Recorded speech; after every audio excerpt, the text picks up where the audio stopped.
The solution to the end of the world is not to become a frightened tyrant that says, oh my God, the sky is falling.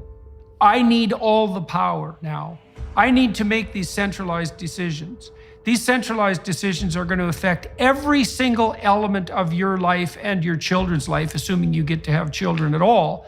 And that's going to bring us towards a more benevolent planet. It's like none of that's true. There's not an apocalypse. You don't get to be a frightened tyrant. We don't need centralized top-down control of absolutely everything we do. And even if we did have all of that, what we would get wouldn't be the positive outcome that everyone who's on that side is touting. What we'd get is the same kind of centralized planning disasters that we've seen play out time and time again over the last 100 years all over the world.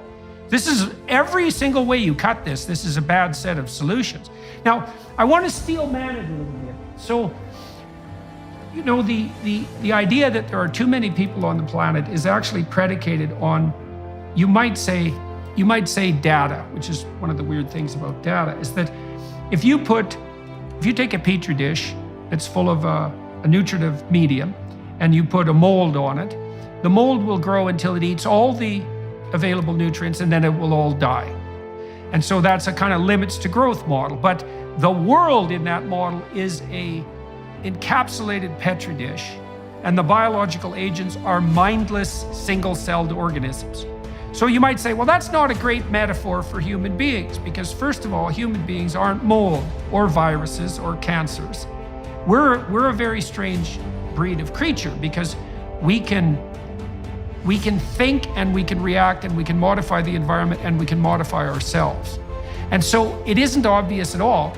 People say, follow the science. The science is Malthusian. We're all, you know, microorganisms in a petri dish or rats in a colony. We're going to overpopulate till we devour everything. It's like, I don't think so. First of all, why would you use single-celled organisms as the cardinal metaphor for human populations? It's a preposterous biological metaphor. And one of the things the economists have pointed out, as opposed to the biologists who tend to be more Malthusian repeatedly, is, look, you can create your linear models of what's going to happen if, but what you're failing to take into account is the proclivity of people to revolutionarily transform the way they interact with the world and to continually figure out how to do more with less. And there's no indication whatsoever that we've run to the end of that process. Quite the contrary, we'd seem to be getting faster at it all the time. And there's no reason to assume that the limits to growth petri dish model of human catastrophe is the appropriate biological metaphor. That's not justified by science, and 99% of scientists don't believe it. And one of the things that's so interesting, you know this perfectly well, is that economists and biologists have been betting against each other really formally since the mid-60s. And the biologists like, what's his name at Stanford, Paul Ehrlich, who's been screeching since the mid-60s about the fact that we're Malthusian organisms doomed to extinction.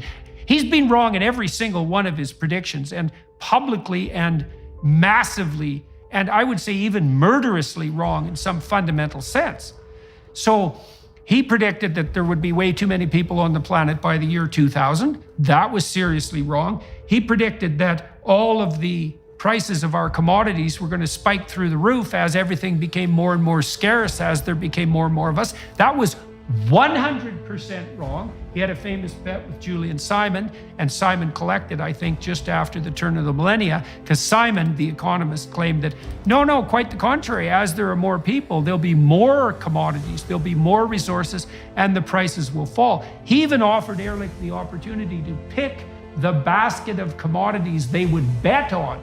And Ehrlich got stomped. And what we've seen continually, time and time again, is the economists have been right, which is that there's no limit to human ingenuity. And that also means that if we got food, water, sanitation, opportunity to the billions of people that don't have it, we would produce a few more spectacular hyper geniuses like Elon Musk, let's say, or Norman Borlaug, and God only knows what sort of efficiency they can produce for us. So the idea that we could convert natural resources into human cognitive ability. That seems like a pretty damn good trade from the perspective of economic flourishing and environmental sustainability. This is the work of literally many hundreds of the world's top economists that I've helped sort of shepherd together, but there are lots and lots of people involved, and likewise with Norman Borlaug. I'm sure that's also true with Elon Musk.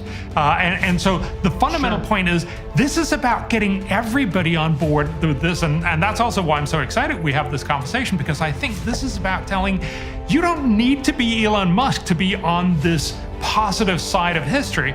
You need to make sure that you're pitching into this very long battle in order to make the world better. And again, also, sorry, I'm just being the nerd here, right? But of course, nobody's 100% wrong.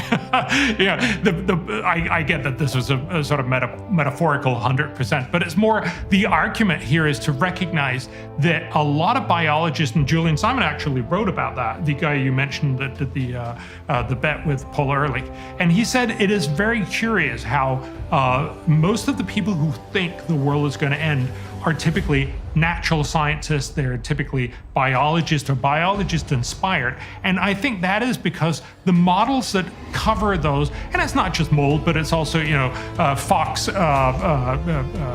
rabbit populations that they will sort of interact, and then there's too many rabbits, and then there's too many foxes, and so on. Those are all models of individuals that act without foresight. And it makes sense. That's how 99% of nature is. But we're not that.